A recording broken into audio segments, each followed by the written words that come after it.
আপনি বলবেন যে মাওলানা সাহেব আপনি বিজ্ঞানের বিরুদ্ধে কথা বললেন। জি না, ইসলামই হচ্ছে আসল বিজ্ঞান। আপনাকে বোঝাবো, আমি বিজ্ঞানের উদাহরণ দিব। আজ বলেন তো, পৃথিবীর মধ্যে একটা ঘটনা আপনারা যারা যারা অ্যান্ড্রয়েড ফোন চালান মাঝে মধ্যে দেখে থাকেন যে আপনার নীল পানি আর সাদা পানি পাশাপাশি বয়ে যাচ্ছে, দেখেছেন কেউ? একটা নদীতে বা একটা সাগরে দেখেছেন? আচ্ছা, পৃথিবীর কোন সাগরে নীল পানি এবং সাদা পানি একসঙ্গে বয়ে যায় জানেন? আটলান্টিক মহাসাগর।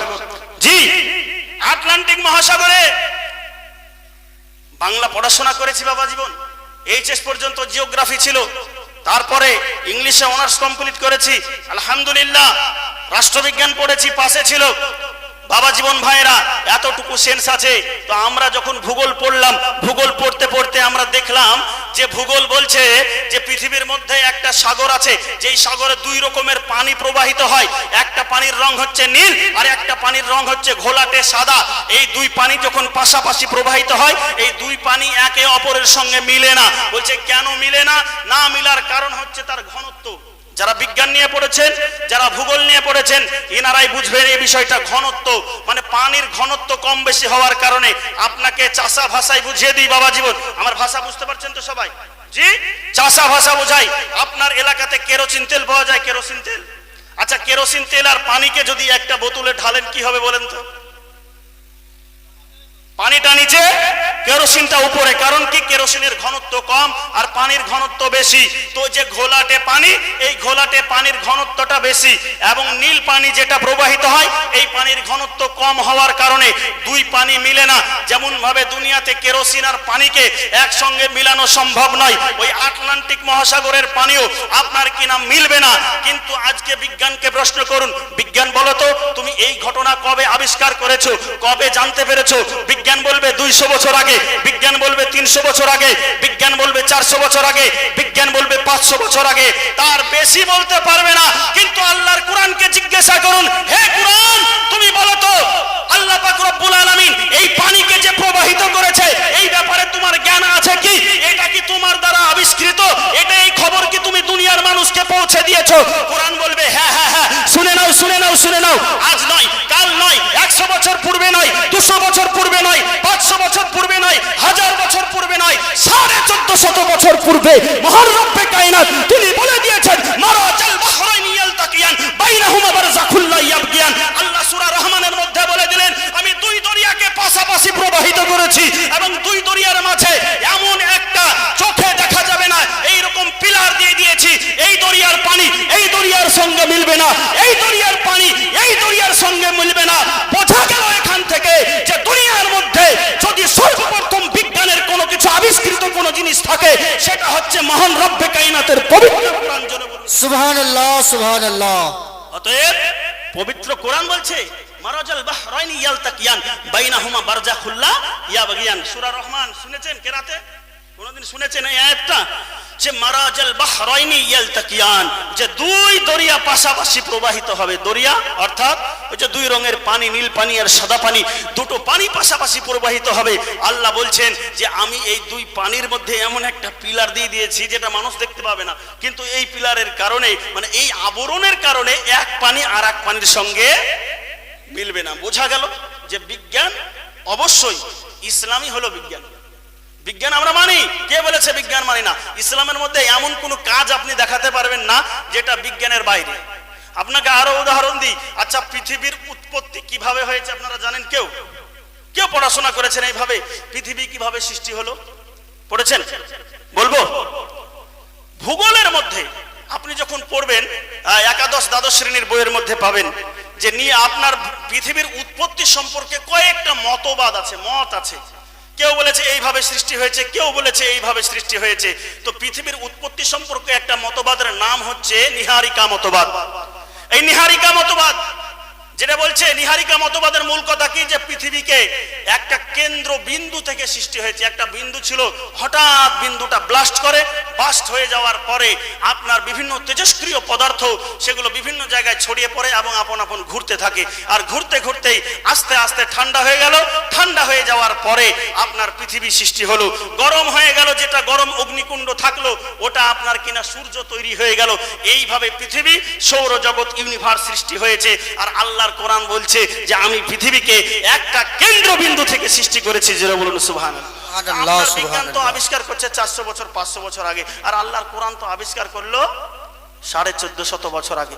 নবীর কথা প্রত্যেকটাই বিজ্ঞান ভিত্তিক কথা। নবীর কোন কথাটা বিজ্ঞানের সঙ্গে সামঞ্জস্য নয় বলেন তো? নবী বললেন যে তোমরা বসে বসে পানি পান করো, বিজ্ঞান বলছে তোমরা বসে বসে পানি পান করো। তো নবী আগে বলেছে না বিজ্ঞান আগে বলেছে? নবী আগে বলেছে। তো নবী কেন বললো? বিজ্ঞানকে প্রশ্ন করুন। নবীর কথা কি বিজ্ঞান বিরোধী? একটু মিলিয়ে নেন, বিজ্ঞানকে প্রশ্ন করুন। আচ্ছা, আমি বসে পানি খাবো না, আমি দাঁড়িয়ে দাঁড়িয়ে পানি পান করব, আমার কি কোনো ক্ষতি হবে? বিজ্ঞান বলছে হ্যাঁ, তুমি যদি দাঁড়িয়ে পানি পান করো তাহলে পরে যখন পানিটা খাবে তোমার পানির স্পিডটা বেশি থাকবে, গতিটা বেশি থাকবে, আর ওই পানি মুখে দেওয়ার সঙ্গে সঙ্গে খুব তাড়াতাড়ি তোমার কিডনিতে গিয়ে পৌঁছে যাবে, আর কিডনিতে গিয়ে ধাক্কা মারবে, তাতে কিডনি ক্ষতিগ্রস্ত হওয়ার সম্ভাবনা আছে। আর যদি বসে বসে 3 দমে যদি তুমি অল্প অল্প করে পানি পান করো তাহলে ওই পানি তোমার শরীরের মধ্যে আস্তে আস্তে প্রবেশ করবে, তোমার কিডনি ফেলিওর হওয়ার চান্স থাকবে না, তোমার কিডনির ক্ষতি হওয়ার কোনো সম্ভাবনা থাকবে না। তো আল্লাহর নবী তো আগেই 1450 বছর আগে বলে দিয়েছেন যে তোমরা বসে পানি পান করা। আজকে বিজ্ঞান বলছে, তাহলে ইসলাম বিজ্ঞানের বাইরে হলো? জি, ইসলাম কিন্তু বিজ্ঞানের মধ্যেই। অতএব মনে রাখবেন, যারা বলছে যে ইসলাম বিজ্ঞান আলাদা, এদের চক্রান্তে পা দেওয়া যাবে না। একটা কথা আপনাকে বলে দিই, আজকে এমন একটা সময় আমাদের নিকটে এসেছে যে সময় মানুষ কিন্তু হয়রান। আচ্ছা, কি নিয়ে হয়রান জানেন আপনারা? SIR, জি, নির্যাতন কমিশন। দেখেন, আমি রাজনীতির কথা বলছি না, আগে কেউ রাগ করবেন না, রাজনীতির কথা আমরা বলি না। নির্যাতন কমিশন আপনার এখানে কেমন করেছে জানি না, তবে আমার মুর্শিদাবাদকে শেষ করে দিয়েছে। 11 লক্ষ মানুষের নামকে বাদ দিয়েছে। সাপ্লিমেন্টারি লিস্ট বের হলো, প্রথম, দ্বিতীয় এবং তৃতীয়, এক একটা বুথ থেকে 40% মানুষের নাম বাদ, 50% মানুষের নাম বাদ, কোন বুথ থেকে 90% মানুষের নাম বাদ, অথচ সবাই ভারতীয়। আমি দেখলাম আমার নামটা আছে, কিন্তু আমাদের পাশের বুথে 43 জনের নাম বাদ গেছে, ওটা ছোট বুথ আপনার। তো 43 জনের মধ্যে আমি নামগুলো পড়ে পড়ে দেখলাম যে 4-5 জন এইরকম পেলাম যার সঙ্গে আমি 1-এ পড়েছি প্রাইমারি স্কুলে, জি। অথচ ওই ছেলেটা মাধ্যমিক পাস করেছে, উচ্চ মাধ্যমিক পাস করেছে, তারপরেও নামটা বাদ। আমাদের গ্রামে একজন অ্যাডভোকেট আছে, আপনার অ্যাডভোকেট সাহেব, তিনি বলছেন আমি আমার বার্থ সার্টিফিকেট দিয়েছি, আমি আমার পাসপোর্ট দিয়েছি, আমি আমার এডুকেশনাল কোয়ালিফিকেশনের যত ডকুমেন্ট আছে সব দিয়েছি, দেওয়ার পরেও দেখছি তিনার নামটাও বাদ। বলেন আর কি বলবেন? আসলে ব্যাপারটা কি জানেন? একটা মেসেজ আপনারা নেন। আপনি বলবেন যে মাওলানা সাহেব বিজ্ঞানের কথাগুলো বলছেন খুব ভালো লাগছে। জি না, আমার ভালো লাগা দেখলে আপনার হবে না, কারণ আমার বাড়ি মুর্শিদাবাদ, আমি তো চলে যাবো একটু বাদ দিই। আল্লাহ যদি হায়াতে রাখে, খায়ের করে, আমি তো চলে যাবো, আর কার মুখে শুনবেন? তাহলে কি করতে হবে? নিজের সন্তানকে শিক্ষিত করতে হবে। এরাদা করুন, এই আমরা মুসলমান জাতি শিক্ষা থেকে পিছিয়ে যাওয়ার কারণে আজকে বর্তমান সময়ে আপনি সরকার বলুন, আর নির্বাচন কমিশন বলুন, আর নির্যাতন কমিশন বলুন, যাই বলুন না কেন, প্রত্যেকেই আপনার সুযোগ পেয়ে আমাদেরকে কিনা বহিরাগত বানানোর চেষ্টা করছে। যদি আপনি আপনার সন্তানকে শিক্ষিত করতেন, আমি আমার সন্তানকে শিক্ষিত করতাম, আমার মনে হয় যে এত মানুষ বাদ যেত না, এত মানুষ বাদ যেত না। অতএব প্রত্যেকের request, education is the only main key of a human life. মানুষের জীবনের আপনার একমাত্র চাবিকাঠি যদি কিছু থেকে থাকে সেটা হচ্ছে শিক্ষা। শিক্ষা ছাড়া সম্ভব না। প্রয়োজনে দিনে খাবার কমিয়ে দেন, নিজের দামি পোশাককে পরা বাদ দিয়ে দিয়ে কমা পোশাক আপনি কিনে আপনার কেনা পড়ার চেষ্টা করুন। প্রয়োজনে পোশাককে সেলাই করে পড়ুন, কিন্তু আপনাকে ইরাদা করতে হবে। আপনার ছেলেকে রাজমিস্ত্রি বানাবেন না, আপনার ছেলেকে মাঠে কাজ করানোর জন্য শ্রমিক বানাবেন না, আপনার ছেলেকে আপনার কিনা ছুতর বানাবেন না, আপনার ছেলেকে কাঠমিস্ত্রি বানাবেন না। আপনার জীবনে একটাই টার্গেট থাকবে, আমার ছেলেকে শিক্ষিত করে মানুষের মতন মানুষ তৈরি করব। আর বর্তমান সময়ের জন্য যেটা জরুরি, IPS WBCS অফিসার থেকে শুরু করে DMSP থেকে শুরু করে ডিফেন্স লাইন থেকে শুরু করে প্রত্যেকটা ক্ষেত্রে আমাদের ছেলেদের অংশগ্রহণ করাবো। এই নিয়ত, এই ইরাদা আপনাকে করতে হবে, তা নইলে এই জাতি কিন্তু শেষ হয়ে যাবে। আপনি বলবেন যে পাগড়িধারী মৌলবীরা শুধু ওই ফতোয়া ফারাইজের কথা বলে, জি না, যেটা হক সেটা বলতে হবে। তো যাই হোক বাবা জীবন ওই দিকে যাচ্ছি না। হ্যাঁ, তবে শিক্ষা গ্রহণ করতে হবে। শিক্ষা দুই রকমেরই থাকতে হবে, দ্বীনি শিক্ষাও থাকতে হবে এবং দুনিয়াবি শিক্ষাও থাকতে হবে। আপনার ছেলেকে দুনিয়াবি শিক্ষা শিখিয়ে দিলেন আর দ্বীনের শিক্ষা শিখালেন না, আর আপনি বলছেন যে আপনার ছেলে বড় হয়ে অন্য জনকল্যাণমূলক কাজ করবে। কোনোদিনও এটা সম্ভব না, এটা হতে পারে না। কারণ আপনার ছেলে বসে যে পেশাব করতে হয় এটাই শিখতে পারবে না যদি দ্বীনি শিক্ষা না দেন। অতএব দ্বীনি জরুরি। আপনি এবার বলবেন যে না শুধু দ্বীনই দিব, দুনিয়াবি দিব না। আমি বলি যদি শুধু দ্বীনি শিক্ষা দেন, দুনিয়াবি শিক্ষা যদি না দেন, আপনার ছেলে মার খেতে খেতে শেষ হয়ে যাবে। মার খেতে খেতে শেষ হয়ে যাবে, সমাজের বুকে চলতে পারবে না, বলতে পারবে না, মানুষের সঙ্গে সমাজকে একসঙ্গে নিয়ে ঐক্যবদ্ধভাবে পরিচালনা করতে পারবে না। অতএব দ্বীনি শিক্ষার সঙ্গে সঙ্গে দুনিয়াবি শিক্ষা এটাও আপনার জন্য জরুরি। অতএব দুটোই দেন। দুটো যদি না দেন ওই যে সমস্যা হবে, ওই সমস্যা যে আল্লাহর সঙ্গে নবী আমরা বলছি আর তারা নবীকে বাদ দিয়ে দেবে। যখন চাকরিজীবী হবে, একটু যুবক হবে, মোবাইল খোলার পরে প্রথম ভিডিও আসছে সামনে, একটা মৌলানা সাহেব বক্তব্য দিচ্ছে। সে বলছে যে হ্যাঁ, যারা নবীকে দাঁড়িয়ে দাঁড়িয়ে সালাম দেয় তারা নামাজের সময় আত্তাহিয়াত পড়ার সময় বসে বসে কেন সালাম দেয়? জি, আপনার মনে স্বাভাবিক প্রশ্ন করবে, আচ্ছা নবীকে আমরা দাঁড়িয়ে সালাম দিই তো ইয়া নবী সালামু আলাইকা বলে? জি দিই না। আচ্ছা নবীকে বসে সালাম দিই তো সিদ্ধে? দিই না। কখন দিই? নামাজে যখন আত্তাহিয়াত পড়ি, তাই না? আসসালামু আলাইকা আইয়ুহান নবী, নবীকে বসে সালাম দিচ্ছি। আর এটাকে নিয়েছে আপনার কে? বর্ধমানে বাড়ি আপনার, বুঝে নেন। অনেকে চিনেন, নাম বলবো না আমি, আপনারা বুঝে নেন। ওই ব্যক্তি বলছে যে নবী পাক সাল্লাল্লাহু আলাইহি ওয়াসাল্লামকে সুন্নিরা যে দাঁড়িয়ে দাঁড়িয়ে সালাম দেয়, আর দাঁড়িয়ে যে সালাম দিতে হবে, তো নামাজের সময় বসে বসে কেন সালাম দেয়? বাবা জীবন এর উত্তর আছে কিনা বলেন তো? জি, আপনারা কেউ জানেন? কেউ দিতে পারবেন? যদি দিতে পারেন আমার থেকে পুরস্কার পাবেন। আছেন কেউ? একেবারে সোজা উত্তর আপনাদেরকে শুনিয়ে দেব বাবা জীবন ভাইরা। মনে রাখবেন, নবীকে সালাম দিতে হবে। নবীকে দাঁড়িয়ে আদবের সহিত সালাম দিও। কোরআন থেকে প্রমাণিত, হাদিস থেকে প্রমাণিত, একেবারে সোজা সাপটা হাদিস আছে। ও যেমন যুক্তিতে বললো, আমিও যুক্তিতে বলবো। কিন্তু তার আগে আপনি আগে এটা শুনে নিন। ওই জায়গাতেই আমি যাচ্ছিলাম, যেটা প্রথমে ধরেছিলাম যে আল্লাহ পাক রব্বুল আলামিন তিনি পৃথিবীকে ধ্বংস করে দেবেন। ধ্বংস করার পরে শুধুমাত্র আল্লাহই থাকবেন। সেই দিন কোনো ফারিস্তাও থাকবে না। মালাকুল মাউত আজরাইল, অর্থাৎ ইসরাইল যিনাকে বলা হয়, ইসরাইল আলাইহিস সালাম, তিনারও মৃত্যু হবে। এটা বিশ্বাস করেন তো? ফারিস্তাদের সবার মৃত্যু হবে। আমি ওই জায়গাতেই পয়েন্টটা আমার ছিল। তো ফারিস্তা মৃত্যু হয়ে যাবে, তারপরে কি নাবির জিকির বন্ধ হয়ে যাবে? আপনি প্রশ্ন করেন যে হে মৌলানা সাহেব, আপনি বলেন যেদিন কিয়ামত হয়ে যাবে, আল্লাহ বলল যে সব ধ্বংস হয়ে যাবে, সবার মৃত্যু হয়ে যাবে, তো সেই দিন নবীর জিকির কিভাবে হবে? আমি বলি শুনুন। আল্লাহ বলছে ইন্নাল্লাহা ওয়া মালাইকাতাহু ইউসাল্লুনা আলান নবী, নিশ্চয় আমি আল্লাহ তাআলা এবং আমার ফারিস্তারা সম্মিলিতভাবে আমার নবীর প্রতি দরুদ প্রেরণ করে থাকি, দরুদ পড়ে থাকি। আপনি বলবেন মাওলানা সাহেব, আপনি যে এখনই বললেন যে ফারিস্তাও ধ্বংস হয়ে যাবে, ফারিস্তার মৃত্যু হয়ে যাবে, তো সেই দিন যখন ফারিস্তার মৃত্যু হয়ে যাবে, কেউ যখন থাকবে না, সেই দিন নবীর জিকির করবে কে? সেই দিন নবীর দরুদ পড়বে কে? আমি বলি আপনি শুনতে ভুল করেছেন। কারণ আল্লাহ বললেন ওয়া ইয়াবকা উজুহু রাব্বিকা যুল জালালি ওয়াল ইকরাম, সেই দিন একমাত্র আল্লাহর জাত শুধুমাত্র বাকি থাকবে। এবার আপনাকে বলি, যখন আল্লাহর জাত বাকি আছে, আপনি প্রশ্ন করবেন তাহলে হুজুর কে পড়বে? ফারিস্তা তো নাই। আল্লাহ বলছে খবরদার, তোমরা শুনে নাও, ইন্নাল্লাহা, নিশ্চয় আমি আল্লাহ তাআলা সেই দিন আমার নবীর প্রতি দরুদ পড়তে থাকবো। জোরে বলুন সুবহানাল্লাহ, সুবহানাল্লাহ।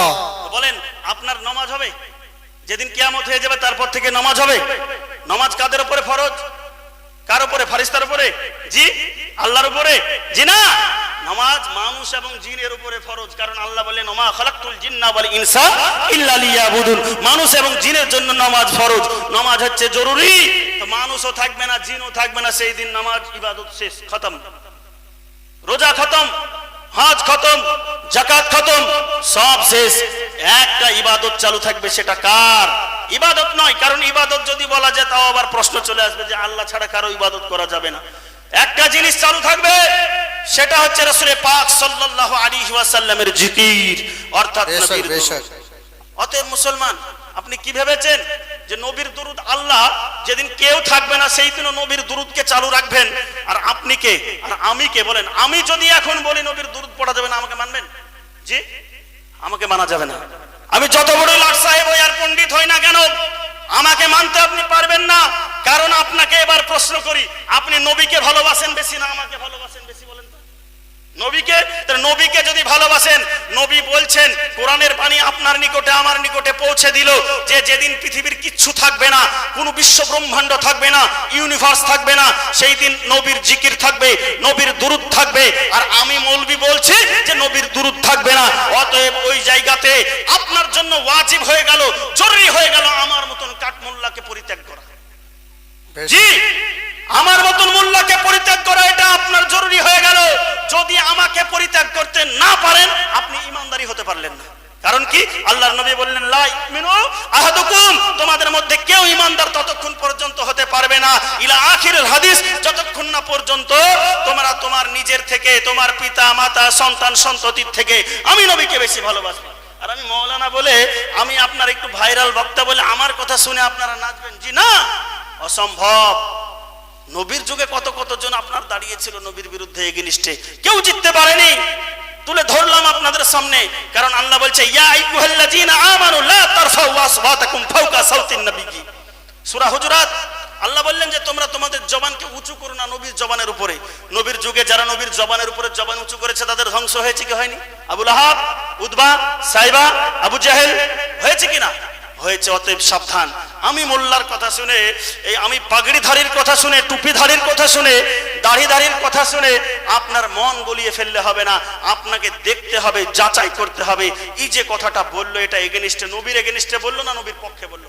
যদি নবীর পক্ষে বলে ওয়েলকাম, বুকে জড়িয়ে নেন। যদি সে মুচিও হয়, যদি সে ম্যাথরও হয়, তাকে তাজিম করেন, তাকে সম্মান করেন, তাকে মোহাব্বত করেন, তাকে ভালোবাসেন। আর যদি কোনো ব্যক্তি পীর সাহেব হয়, আল্লাহর ওলি হয়, বহুত বড় বুজুর্গ ব্যক্তি হয়, তারপরে যদি তার মধ্যে নবীর গুস্তাকি পান, নবীর বেয়াদবি পান, ওই ব্যক্তিকে সাথে সাথে প্রত্যাখ্যান করুন। ওটা আপনার ইমানি দায়িত্ব। অতএব আপনাকে সাবধান হতে হবে, নবীর দুরূদ পড়তে হবে। তা আল্লাহ কি বললেন তারপরে? ওই যে সালামের কথাটা বললাম না, যে দাঁড়িয়ে বললো না যে নমাজের মধ্যে বসে বসে সালাম পড়ো তোমরা, আর অন্য সময় নবীকে দাঁড়িয়ে সালাম দেওয়ার জন্য বলো। তো নমাজের মধ্যে কেন বসে পড়ো না, তখন কেন দাঁড়িয়ে যাও না? তা আগে বলি শুনে, আল্লাহ বললেন ইয়া আইয়ুহাল্লাযীনা আমানু সাল্লু আলাইহি ওয়া সাল্লিমু তাসলিমা। আল্লাহ বললেন শোনো দুনিয়াবাসী, শোনো ইমানদারগণ, তোমরা যখন নবীর প্রতি দুরূদ, তোমরাও নবীর প্রতি দুরূদ পাঠ করো এবং সালাম পাঠ করো। তবে সালাম পাঠ করার শব্দ সাল্লিমু, এর মানেই হলো সালাম পাঠ করো, কিন্তু আল্লাহ এর সাথে একটা শব্দ অ্যাড করেছেন, যুক্ত করেছেন। সেটা কি? তাসলিমা। এই তাসলিমাটা হচ্ছে মাজি আপনার কিনা, এই তাসলিমাটা হচ্ছে ইসমে মাফউলে সেগা। হুজুর বুঝতে পারবেন, এটা সবাই বুঝতে পারবেন না। যারা বাংলা পড়েছেন তারা বুঝবেন, এটাকে কর্ম বলা হয়। কর্ম, কর্মকর্তা ক্রিয়া। তো এটা হচ্ছে কর্ম, মানে আপনার কিনা ইসমে মাফউলের কাজ হচ্ছে এটাই। সরি, আপনার কিনা ইসমে মাফউলের মধ্যে মাফউলে মুতলাকে সেগা। এটা মাফউলে মুতলাকের কাজ হচ্ছে এটাই, যে একই শব্দের মতন একই মাসদার থেকে বের হয়ে আসবে আর ওটাকে আরো জোর সৃষ্টি করে, জোর সৃষ্টি করবে। আমি আপনাকে বলবো, আপনি আসলেন আমার কাছে, বসেন, এটা একটা হলো বসেন, এটা আর একটা হলো, দুটো হলো না? বা বসুন, ভালো করে যদি বলি বসুন, এটাও আর একটা হলো। পার্থক্য আছে কিনা বলেন তো? আল্লাহ বললেন যে তোমরা সালাম পড়ো, পড়ার মতো করে পড়ো, ভালো করে পড়ো, আচ্ছা ভাবে পড়ো। আচ্ছা বলেন তো, আপনি নবীকে বসে বসে সালাম দেন একবার, আর আপনি দাঁড়িয়ে দাঁড়িয়ে সালাম দেন, দেখেন তো নবীর আদব, নবীর মর্যাদা, নবীর মান, নবীর সম্মান, নবীর ইজ্জত কোনটাতে বেশি মনে হচ্ছে? দাঁড়িয়ে দাঁড়িয়ে যদি মনে হয় যে দাঁড়িয়ে দাঁড়িয়ে নিচের দিকে মাথা করে রসুলে পাকের স্মরণ করে রসুলকে সালাম দিচ্ছি, এটা ভালো মনে হচ্ছে, তাহলে এটাই করেন। আর যদি আপনার মনে হয় যে বসে বসে সালাম দিয়ে ওটাই ভালো হচ্ছে, আপনি বসিয়ে দেন, দেন বসে। তারপরে আসছে আসল ফাইসালা, এখনো আসেনি। কিন্তু বলি, আল্লাহ পাক রব্বুল আলামিন বললেন যে তোমরা নবীর প্রতি ভালোভাবে সালাম পাঠ করো। আমরা আহলে সুন্নাত ওয়াল জামাতের মানুষ, আমাদের কাছে মনে হয় যে আপনার আল্লাহর নবীকে সালাম দেওয়ার উত্তম পদ্ধতি হচ্ছে দাঁড়িয়ে দাঁড়িয়ে নবী পাকের স্মরণ নিয়ে, রওজায়ে আনোয়ারে দাঁড়িয়ে আছি এই রকম স্মরণ নিয়ে নবীকে সালাম দিচ্ছি। বলছি এই রকম স্মরণ নিয়ে নবী পাক সাল্লাল্লাহু তাআলা আলাইহি ওয়াসাল্লামকে সালাম দিতে হবে, এটাই মুস্তাহাব এবং মুস্তাহাসান, এটা হচ্ছে আমাদের দাবি। অতএব ভালো কাজ, নবীকে দাঁড়িয়ে সালাম দিলে আমাদের মোহাব্বত বাড়ে। আপনার বাড়ে না, আপনি বসেই দেন, আমাদের বাড়ে, আমরা দাঁড়িয়ে দেব। এটা হলো প্রথম ফয়সালা। এবার দ্বিতীয় ফয়সালা আসে